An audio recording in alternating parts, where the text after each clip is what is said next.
Hello everyone, I want to welcome you to Module 2 of our Beating Social Anxiety in Professional and Social Settings course. Today I'm going to give you strategies for building confidence in networking and in friend making. And you can apply these strategies as soon as we finish this course, this class. All right, so why is networking so important? Well, you can think of three main reasons why. First off, career advancement.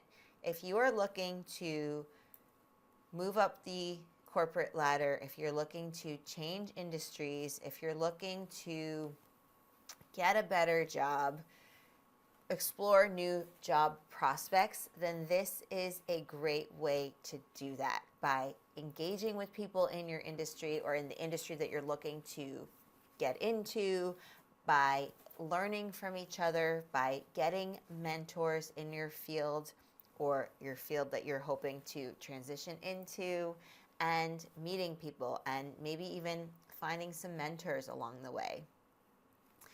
Developing your skills as well.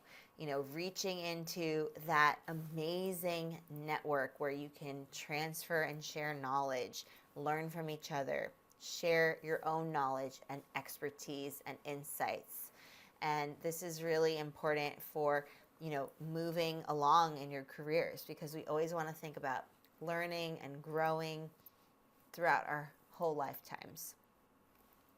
Having a really strong support system that is there for you, that you'll be able to lean on in challenging times, in the best of times.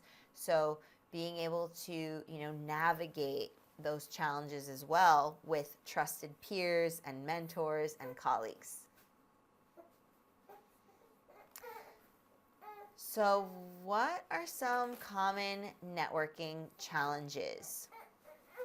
We've got the fear of rejection as being one of them that a lot of people, talk about as maybe preventing them from going to networking events.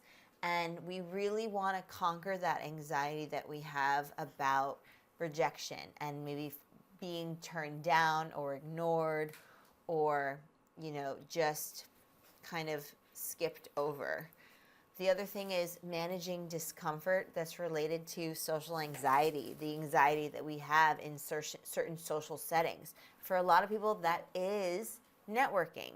And feelings of social anxiety are very natural to have in these kinds of settings because, you're put on the spot, you need to put your best foot forward. There are elements where you feel like there might be some fear of rejection associated with attending a networking event, or feeling some evaluation apprehension as well.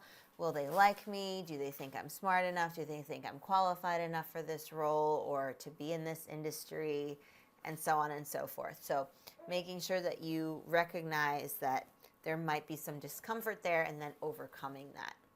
And then maybe, looking at the event as a place where you want to have more confidence, right? If you lack social fluency and lack the confidence to get to the place that you want to be, then that's something to work on, right? You should believe in your abilities, believe in yourself, believe in what you have to offer, because it starts there. There has to be a mindset shift where you say, okay, I'm actually qualified for this job, or I deserve to be in this industry just as much as the next person does. Or there are gaps in my knowledge, but I'm going to learn. I'm going to push through. I'm going to do my best to address those gaps. There might be a learning curve associated with a new job or a new role, but I'm going to do my best, right? Having that growth mindset is key. And then thinking also about, let's see, where's my screen? There we go. You might feel like you don't know how to start a conversation. How do you initiate a conversation? How do you approach somebody, right? Thinking about what are some icebreakers that you can learn that's going to help you get to that place of starting conversations naturally and effortlessly. What about setting clear goals? So thinking about, okay, what is my objective? What is my purpose in going to this networking event?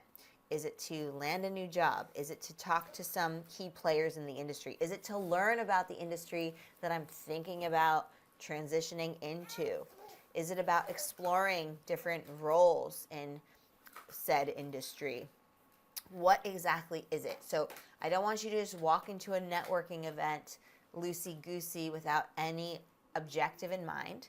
I also don't want you to have 25 objectives for a networking event. Just choose one. Just choose one, maximum two objectives. And then, of course, over time, once you get more confident with networking and your strategies there, then you can add, two or three. But don't overwhelm the system. Don't have that be too much of a cognitive load. Thinking about the key players, right? Who are the key players that you want to find and talk to? Are they going to be there? What can you talk about? Think about the key players in the desired field of yours, or the field that you are already interested in or in, and who can you talk to?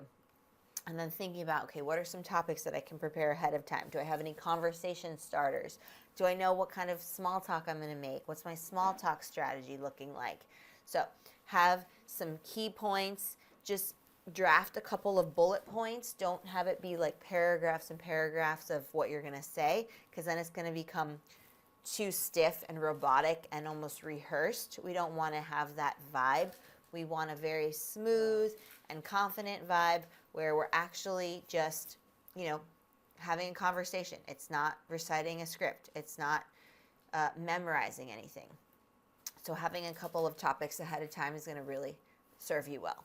And then what does preparing for success look like, right? We talk about preparing as setting yourself up for success, because without preparing, you're, one, going to be really not as confident as you could be. And then two, you might not perform as well as you could have if you had just taken 5-10 minutes ahead of time and thought about what you're going to say, thinking about what your icebreakers could be, who you're going to talk to. Just any type of preparation you can do, the better. So who are the people who are going to be there? What's your elevator pitch like? And for elevator pitch in Explearning Academy, we have a phenomenal course. It's the Executive Excellence Masterclass. This is one of our most popular courses that people love. It's a certificate course. So at the end of the course, it's 33 modules, lots of materials in there, guides, templates, scripts, quizzes, assessments, sharing your wins, getting feedback. And so speaking of feedback, one of our modules is focused on crafting your elevator pitch. So you can submit your elevator pitch as many times as you'd like to our Explearning Academy, and our coaches will get back to you with tailored and targeted feedback on your specific elevator pitch. And if you say, well, this elevator pitch is for this kind of event or this kind of situation, then we work with you to craft it in a way that will resonate with the audience in that type of context. Because you don't just have one elevator pitch, you have multiple iterations of that elevator pitch, because it's going to be different depending on the event you're going to, the people you're talking to, the audience members, right? It will be tailored to your audience. So you can submit that in Explearning Academy, and our coaches give you tailored, targeted feedback that's personalized. So I highly recommend you check out the Executive Excellence Masterclass in Explearning Academy. And that's a course that you have access to you purchase the course and you have access to it for however long forever, essentially, forever. So that's something that I really recommend you do. Active listening is a huge component here that's going to set you up for success. So always thinking about, am I really listening? Am I paying attention to what they're saying? Did I catch everything? Is there something that I didn't quite understand and I just glossed over, pretending like I understood? Never have those moments where you're like, I don't know what they said. I'm not really sure, without asking, without clarifying. That's on you, okay? If something is not clear, ask for clarification, ask for elaboration. That's part of active listening. So asking the right questions that are open-ended questions, because this is going to help keep the conversation flowing and growing. And as you know, conversations ebb and flow. So let that wave carry you, because that's the beauty of engaging conversations.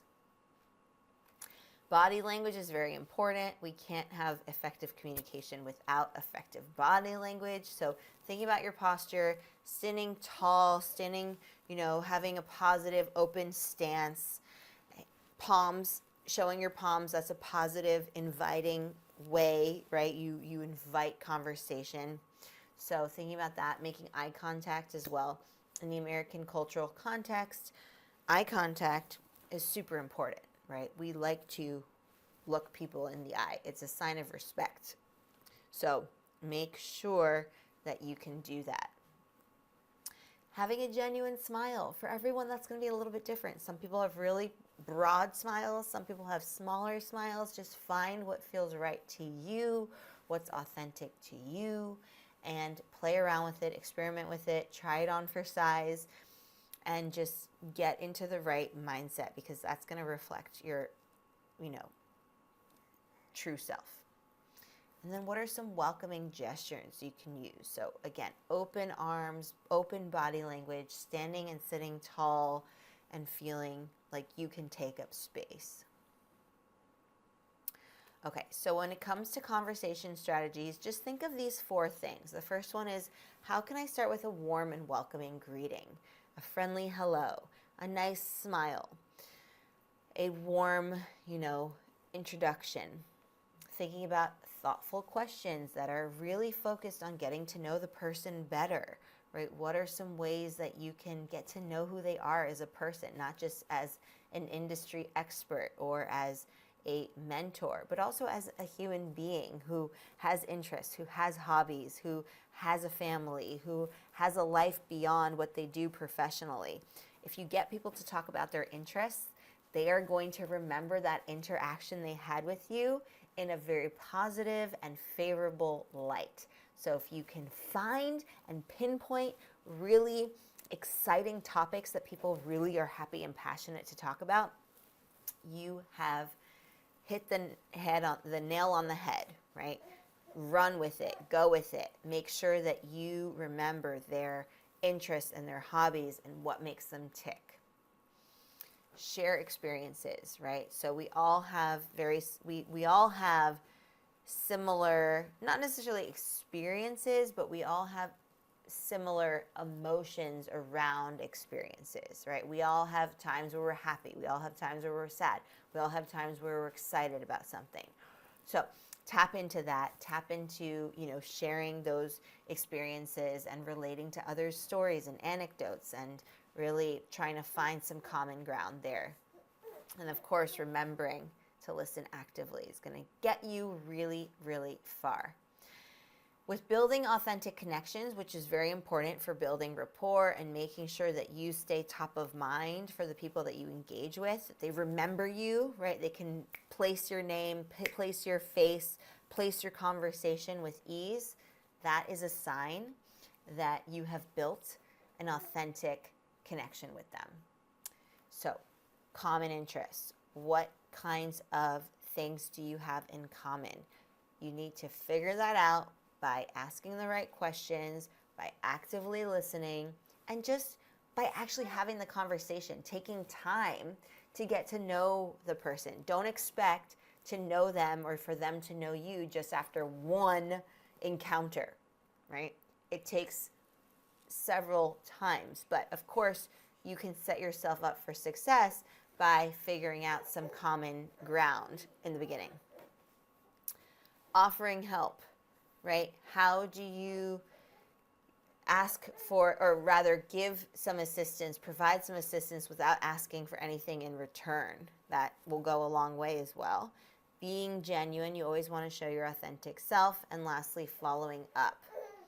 And In daily practice, I have sets of various scripts that you can use, and you can use them as they are. You can modify them to your own taste and preference, but those are there for you so that you can use them for your follow-ups after networking events, after meeting in casual situations with friends, and those just the social settings that you find yourself in. How do we leverage technology? Well, you can think about using LinkedIn. You can think about using Explearning Academy to connect with people in your industry or in a field that you're interested in, or just sharing, your hobbies and interests that extend beyond the professional space, and getting to know somebody that way through your interests.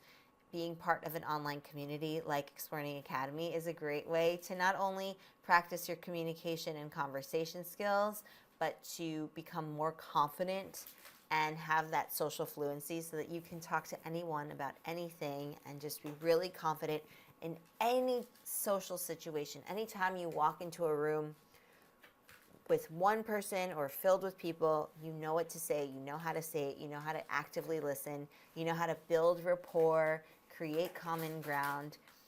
Good communication is a superpower, so use it. Share content that really resonates with people and that is very authentic to you, and then connect virtually. That's a great way to, meet people. Let's talk about nurturing relationships. So you want to make sure that you're regularly checking in without being a nuisance or being overwhelming for somebody. So doing it in a way that is natural and easy and effortless. And then also celebrating your successes, right? Thinking about certain achievements and milestones that you've had, or that someone else has had, and celebrating it with them. Thinking about how you can offer support to somebody, how can you be of assistance to them without asking for anything in return. And also collaborating. Collaboration is a great way to get to know people better, to be part of a team, to work on a shared mission and a shared goal. Okay, so with overcoming setbacks, of course, there will be some setbacks along the way, but don't let them deter you from your overall goal of, networking or getting certain jobs or connecting with people. Always thinking about how can you reframe rejection. So don't take rejection just as a huge failure. Think of it as a teachable moment. Like, what can you learn from this? Don't let it prevent you from seeking out opportunity or networking or connecting with people. Instead, see it as just a situation where, okay, maybe it didn't go that great at that point, but you can learn from it. What can you learn from it? What are the teachable moments? What are the lessons there? So reflecting on those interactions so that you actually can figure out what the lessons are. And then seeking feedback, not just waiting for people to give feedback, but actually proactively asking for feedback and figuring out what you can do to improve. Okay, so if we want to improve our confidence, we can think about, maybe joining a sports group. How can we engage in some physical activity? That is a type of collaboration, right? You're on a team. Essentially, you're collaborating. What are some small, achievable goals you can set for yourself? Instead of thinking about a lofty goal, think about the smallest action and step you can take to get to that goal so that it's achievable. And lastly, reflect. Analyze your efforts so that you can improve. What went well? What could have gone better? Why is that? Really thinking about, how you can reflect. Your mission for this week, should you choose to accept it, is to attend an Explearning Academy event in our community. You can practice strategies, and you can also host your own meetup.